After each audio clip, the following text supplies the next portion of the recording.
Firstly, we're going to start by looking at the latest development on the Congress battlefront for the Trump camp, following on from the lawsuit that we talked about yesterday, which has been filed by Texas Republicans against Mike Pence. The lawsuit is asking for clarity on how the Constitution will be interpreted on Wednesday when Electoral College results are presented to Congress. Now, the unique situation that we have in this election is that for 7 states, more than one slate of electors will be sent to D.C. on Wednesdays to submit their votes. These are the contested states that I'm talking about, generally those associated with heavy allegations of voter fraud. Those states are going to be sending 2 slates of electors, one Democratic slate for Biden and one Democratic slate of electors for Trump. It's not completely unprecedented. This has happened before in history. So we're going to look at the situation and try to lay out in as simple terms as possible what we can expect to happen this Wednesday in D.C., based on what the Constitution says. Happy New Year. Thanks for your support in 2020. 100,000 subscribers in the space of roughly a month. Let's see if we can hit 1 million in 2021. Please remember to subscribe and invite your family and friends to do the same. So let's get started. The latest news on the congressional battlefront is that the House of Representatives is asking the court to reject the petition from Texas Congressman Louis Gohmert and some other Republicans that we talked about yesterday. The main point of this petition, or lawsuit, is to ask relevant judges to say that Vice President Mike Pence has the authority to reject some electoral votes. So in response to this lawsuit from Congressman Gohmert, the House has said this court should reject plaintiffs' effort to overturn Congress's century-old role in counting electoral votes and resolving disputes about them in the constitutionally mandated joint session. Congressman Gohmert and other Republicans sued Pence this week, asking a judge to confirm Pence's power to pick Republican electors over Democratic ones. They based their lawsuit on a part of the Constitution that gives Pence the exclusive authority to choose which electoral college votes to count. And as we've talked about, we have this situation where 7 states are sending 2 slates of electors to D.C. Congressman Gohmert's lawsuit also claims that a portion of the Electoral Count Act of 1877 is unconstitutional. To offer a bit of an explainer on this, the Electoral Count Act basically lays out what is to be done in this situation where you have 2 slates of electors with opposing votes sent from a single state. It allows for Congress to decide which electors' votes are valid. We'll go into more detail about this later. Congressman Gohmert's lawsuit is saying that this is unconstitutional because the Constitution, depending on your interpretation, says that this should be up to the Vice President to decide. So in effect, if the Electoral Count Act is followed, it would be stripping this constitutional power from the Vice President and giving it to Congress. And this, as would be expected, is what the Democratic Party, with its majority in the House of Representatives, appears to be in favor of. That the power to decide which electoral college votes to count is effectively stripped from the Vice President. The House of Representatives, controlled by the Democratic Party, in its new filing says the Vice President, according to the 1877 Act, quote, opens the electors' certificates but does not count the votes. In a statement accompanying the brief, House Speaker Nancy Pelosi said, the Gohmert lawsuit has 0 legal merit and is yet another sabotage of our democracy. There is no doubt that despite this desperate, unpatriotic charade, on January 6th, Democratic presidential candidate Joe Biden will be confirmed by the acceptance of the vote of the Electoral College as the 46th President of the United States. One point of curiosity in all of this is Pence's response, which has confused and frustrated many Trump supporters. Pence has signaled his agreement with the House. He's also asked U.S. District Judge Jeremy Knodel, who was appointed by Trump, to reject the suit. Now let's see if we can offer a bit more clarity on this whole process. So as we've mentioned, this election is unique to some degree in that we have a situation in which 7 states are sending 2 slates of electors. They're sending electors for Biden and also electors for Trump. They are Wisconsin, Michigan, Pennsylvania, Georgia, Nevada, Arizona, and New Mexico. Now the electors for Biden have been certified by the state legislatures of these states.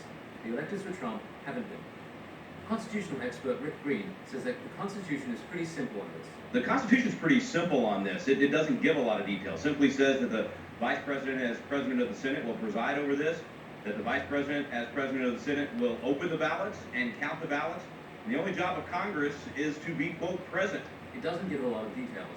It simply says that the Vice President, as President of the Senate, will preside over this, that the Vice President, as President of the Senate, will open the ballots and count the ballots, and the only job of Congress is to be, quote, present. From this standpoint, Green argues things are really in Vice President Pence's hands. One sticking point, though, is that from a historical standpoint, we've seen this law being interpreted in different ways. There's been occasions where the Vice President has used the power unilaterally, and other occasions where Congress has weighed in. This is where the Electoral Count Act of 1887 comes into play. This law was an attempt to clarify specifically what should happen in this situation. This is what the Congressional Research Service, or CRS, has to say about the Act. Objections to individual state returns must be made in writing by at least one member, each of the Senate and House of Representatives. If an objection meets these requirements, the joint session recesses and two houses separate and debate the question in their respective chambers for a maximum of 2 hours. The CRS also added, the two houses then vote separately to accept or reject the objection. They then reassemble in joint session and announce the results of their respective votes. An objection to a state's electoral vote must be approved by both houses in order for any contested votes to be excluded. And so they tried to clarify all this in 1887 with a law they call the Electoral Count Act. It really should be called the Electoral Confusion Act, because the only thing everybody agrees on is that nobody agrees on how this thing should be read and how it should work. That's why there are lawsuits to try to clarify that, and that's why January 6th is going to be very fun to watch. Get out the popcorn, because there's no telling what's going to happen.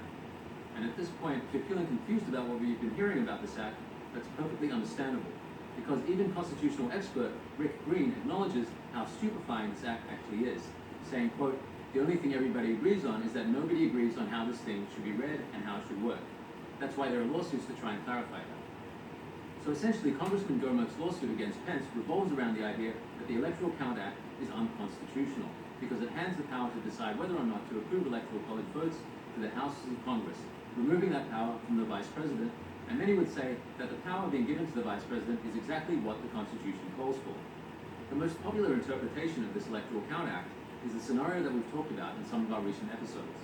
This revolves around the debate conducted separately in each chamber, the House of Representatives and the Senate, to decide whether to throw the votes of a particular slate of electors out or not. To trigger this process, when the votes of the state's electoral college are presented to Congress, one House and one Senate member have to object. Now, this is where Senator Hawley's recent announcement that he will oppose the electoral college votes of certain states because they're unlawful comes into play. It means that there's going to be at least one senator in their Senate to trigger this process of debating over the validity of electoral college results. Let's offer a small salute once again to Senator Hawley for his brave stance. Okay, so once the process is triggered by at least one objection from the House and one from the Senate will return to their chamber to debate the issue, and members of the House will remain where they are to debate the issue. According to Green, some interpret the statute to say that both chambers would have to come back and say, this state did not conduct constitutional elections. Some say that the interpretation doesn't apply in this scenario where there's two slates of electors. They argue that in this scenario, just one chamber saying no to the electors of a certain state should be enough to stop electors' votes from being counted. One important final point made by Green is that the confusion surrounding this congressional process, alongside what Congressman Gohmert has laid out in his lawsuit, is pointing to the need for a constitutional amendment. A constitutional amendment to clearly lay out what should happen when you have more than one slate of electors being sent to Washington by a single state. Green also added that Gohmert's lawsuit could have a major impact on the election, hence Pelosi's lead in having it rejected by the court. It will be interesting to find out in the days ahead which way the court will go with this one. If you're enjoying our channel, please remember to like, subscribe, and share as widely as possible. Once again, thanks for your support in helping us to reach 100,000 subscribers in 1 month. We look forward to seeing you next time. Have a good night.